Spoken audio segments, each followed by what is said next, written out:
Hello and welcome to part 14 of my Hogwarts Castle MOC series.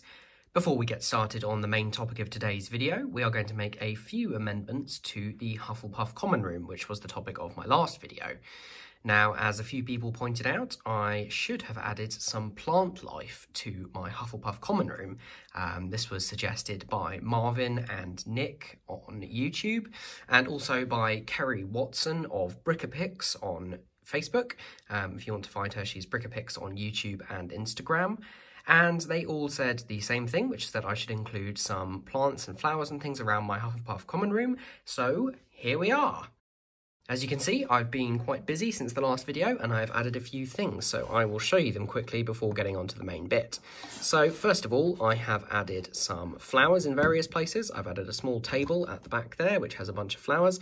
I actually lifted that directly from the central perk set. It's just been sitting in a bag waiting to be placed somewhere, and I thought that was perfect. There's also another bunch of flowers just down here, and a sort of bunch of flowers just here using one of those small, I think they're originated in the Friends line flowers that just plug into the top of those three-leafed, with the bar piece, stems, or whatever you want to call them. I've also added a few creepers that are hanging around as well. These all came from my Barracuda Bay set when I took that apart, so that was great to be able to use them. There's a couple over the fireplace. There's one coming out of the wall there. I just added that on a little modified plate just there so it can be at an angle, and along with that I have added another plant just here, which is using those slightly older bamboo pieces which are around 1x1 brick with 3 leaves sticking out, and a couple of leaves on the top there, and a small flower which also came from the Barracuda Bay set. Might not be able to see if I can just get the camera to focus. There we go. There's just a small red 1x1 brick acting as a plant pot at the bottom, and there's just a 6 long bar running through that to keep it stable. And last but not least, I've just put another flame yellowish orange flower on top of the lampshade just there. So those are my additions to the Hufflepuff Common Room, and I think you'll agree that when you're looking at them from this view, I think they look really nice, and they do make the entire place look a little bit busier and a little bit more alive. So thank you very much to everyone for those suggestions. I don't have a bedoing buzzer like Robin Hood bricks, but thank you very much anyway for that. Okay, that's that finished. Let's have a look at the main topic of today's video. So we'll actually stay with this part of the castle to begin. I did show briefly how I had separated the courtyard and the common room / the boathouse steps before, but I'll just demonstrate it again. So it literally pulls off in one piece. This is just a 16x16 plate with a little bit on the side. And then underneath I have tiled the area on top and also lost a little bit of water on the way. But anyway, so I've just tiled the top area, and I have been very careful to leave the outside in this dark bluish grey so that it's not visible from the outside once you close it up, and then tiled the inside with tan so that the opposite is true when it's got the courtyard on top. And I've just used 2 modified plates with a single stud in the middle to hold the courtyard in.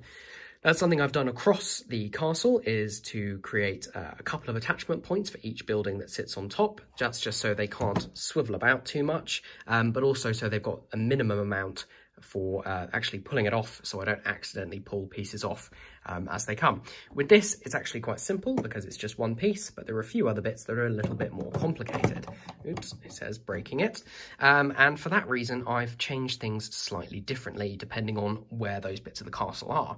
So we'll move through the castle, and the next bit we'll look at is the Great Hall. So here is the Great Hall and the kitchens, as you saw in the video that I did on those kitchens. And the first change that I've made is just to swap around some of these connections here. Originally, the Technic connections were just up here in a similar manner to the official set starting from 2018.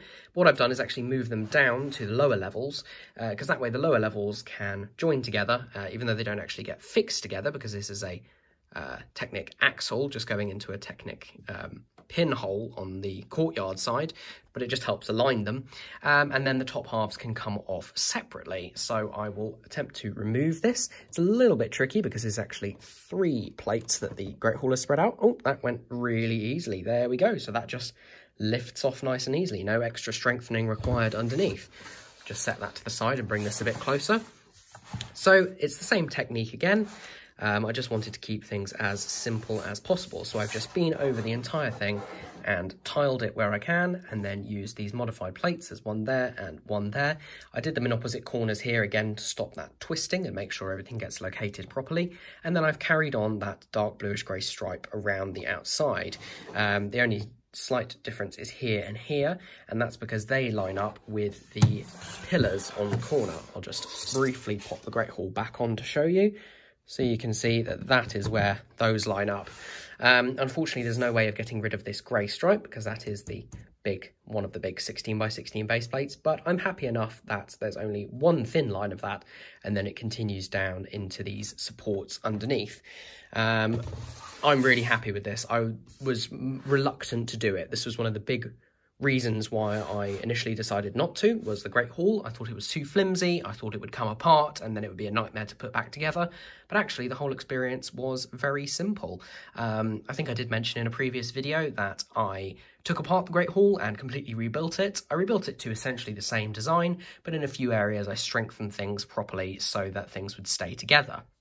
So we've seen what I've done just here, and I'll just show you those changes quickly on the Great Hall. So one change that's obvious from the outside is that I have connected the caretaker's office to the Great Hall itself, whereas before it just sat on here, and it was actually one stud further out, and that made it a little bit tricky. When I popped the Great Hall back on, it would get knocked off and things like that, so I decided it was easier to keep it as part of the Great Hall itself. So it's just a little bit closer and just uses one of those 3x6 rounded plates as a base, and it just sits on there nicely, and it's anchored right into the wall underneath that window, which really, really helps.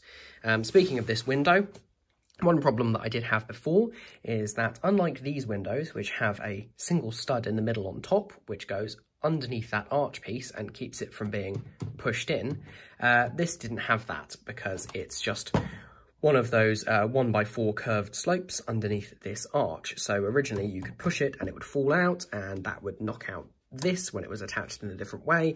So what I've actually done, and I don't know if you're going to be able to see this properly, is, oh no, you can just about see it. There was another one of those 1x6 arches, which was in the inside, but I've actually replaced that with a couple of those 1x2 corner plates, and then a single 1x4 on the top, and then a 1x4 in tan, and that just locks the whole thing up into the ceiling there, so when you push it, it's not going anywhere, and I'm really happy with that. It makes the whole thing a lot more sturdy and makes me a lot less worried. Another thing I've done to improve on the sturdiness, I'll just have to tilt up a little bit, is in these corners here. So just here, I have added the how to describe them. They are 2x2, I think they're known as facet bricks. They look like a quarter circle, but they're cut off. I'm not doing a great job of describing them, but I'll try and put a picture up on screen so you can see what they are. Originally, this was just another stack of 1x1 bricks with this slope on the top, and then here was more of these brown bricks. The trouble with that was that the way I have the roof structured with these Technic bricks going across the top meant that it was only anchored at the bottom and there was absolutely nothing keeping it on top. And that would mean that if this got dislodged, the two outside walls could bow outwards like that, and that would cause all sorts of problems with the roof and the strength overall. I've done exactly the same thing to the other end just there. All this means is that the Technic bits are clamped from the bottom and from the top, and what it actually means is I can lift the entire Great Hall up by that roof support. I don't want to lift it too high, but it can be done, and that makes me happy because that means there is a greater degree of strength there, which is great. I think in the original Great Hall set from 2018, what they did with those Technic bits was they actually had them integrated into the wall here, but for a couple of reasons I didn't want that. Partly I wanted to get these little extra turrets in there, which wouldn't work if I had those sticking halfway through, and also I didn't like the fact that you could see the ends of those black Technic beams in the considerably lighter tan walls at either end. So it was definitely something I wanted to change, and I'm really happy with the solution that I came up with. While we're inside the Great Hall, the other change that I've made in here is to the sculptures, the gargoyles on the wall. So you can see them there. This is the second iteration of these gargoyles that I have created. I talk about that when I talk about the Yule Ball setup that I had inside here, which is what was originally there when I did the video. All I've done is, originally there were 2 of these brown arch pieces above each gargoyle. What I've done is used jumpers and 1x1 round plates with the hole in them to actually set them in the centre, which is much more accurate. It does mean that this little bit under here is a bit thicker, but that's arguably more accurate to how it looks in the films. I'm really happy with how that has come out. I think it just makes the pillars look more accurate, I keep saying that, and it makes the overall effect less heavy and more elegant. Something I might do is add more arches coming up the top here, or I might just leave it as it is, because I'm pretty happy with how all that has turned out. Right, on to the next section of the castle, where I made a slightly different change. So I've actually decided to include 2 sections here, mainly because I followed the same idea with both of them, so it saves time to talk about them at the same time. So this section is the bit that joins the Great Hall, and originally this was part of the grand staircase tower. It was attached through the use of hinges at a 45-degree angle, so the tower just sits here. But I decided when I wanted to make the floors separatable that it was just going to make things too complicated, and actually this works better as its own separate bit. So this is not separatable. The height has been increased by 1 plate so that it matches up, but this is now its own section, and the same is true of the stone bridge. Now this was always one section, and again it was attached at a 45-degree angle to the other side of the quad building, hence the red brick, which you can't see when it's all put together. But I just thought that it was more sensible to increase the height by 1 plate and just leave it as its own separate thing, partly because that allows some minute adjustments which kind of are necessary because the geometry doesn't line up 100% perfectly. This gives me some flexibility, and partly because it's just easier to have this as its own separate bit and then make the quad building and the grand staircase tower separatable in their own right, because both of those have quite a complicated set of plates that make up their floor. Another minor change, also just changed how these arches are set up. They were previously the 1x5 large arches, and I've just changed them to the smaller 1x3s, which are a lot stronger. And here is that small part in context, so you can see where it was. It was originally attached at that angle, and now it's just a separate part that comes out.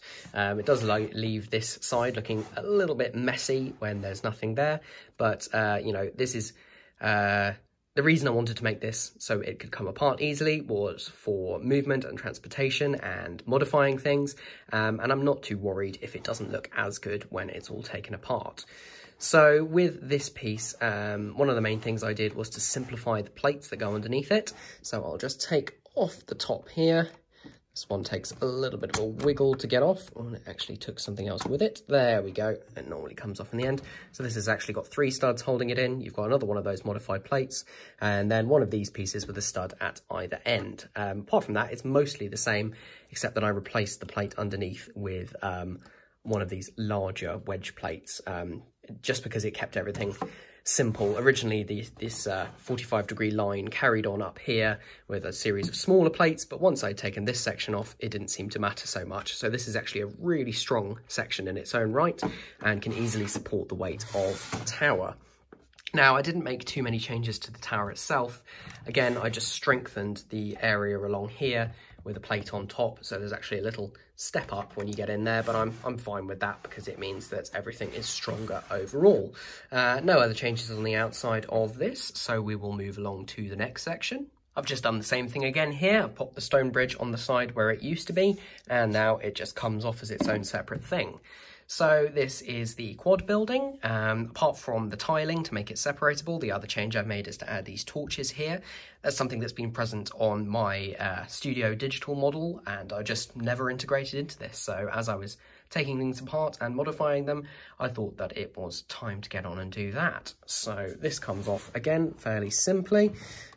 Sometimes it just takes a little bit of leverage to get it off, and there we go. You can see that the underside is a little bit more complicated, so I had to be strategic about where I place the studs. So I've popped them in the corner here where it's relatively similar, and then across the back there where it's all just one big plate. So there is the inside here. Actually had to deal with 3 different colours this time. So you've got the dark grey of the rocks, the light bluish grey of the interior of the building, and then the tan of that bit outside there. But I'm fairly happy with that. This is all locked together quite nicely. I suppose the one bit that I'm slightly disappointed in, partly because I didn't even realise I was doing it as I ordered the pieces, and they weren't cheap, and partly because those pieces don't exist that I wanted.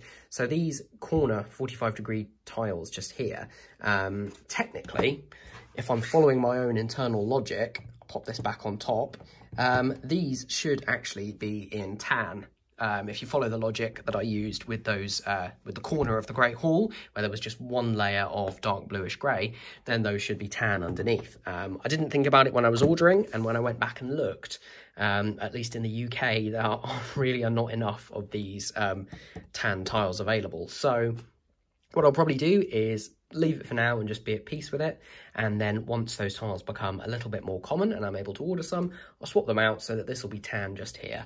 But to be honest, it's quite seamless for now, and I quite like how it looks overall. I've not changed anything on the inside there since I last showed it. And there is the castle all back together again. So that's everything put back into position. I'm really happy with how this whole process has gone of making everything even more modular, and I'm looking forward to doing the rest. I've just removed the little, I'm not sure what you'd call it, the little kind of matching piece to this bit over here, just outside of the viaduct entrance building, because that is going to be part of the rockwork rather than part of the building when I finally get around to that. So hopefully I will be doing that in the very near future. And I've got a whole host of other things coming, the first of which, hopefully in the next video, will be to take a look at all of this. That's all you're getting for now, but that is my new Lego setup. So hopefully I'll give you a more detailed tour of that. It's a little bit of a mess still at the moment, but I'll get it tidied up for you and just take you through my my new shelves and my parts organisation and things, and show you how I do that. Anyway, thank you very much for watching. If you do enjoy my content and want to see more, then please subscribe to my channel. Drop a like or a comment down below. I love replying to comments and hearing people's ideas, so I'm always open for more of those. Okay, I'm going to get back to doing some more designing and building, and I will see you all in the next one. Bye.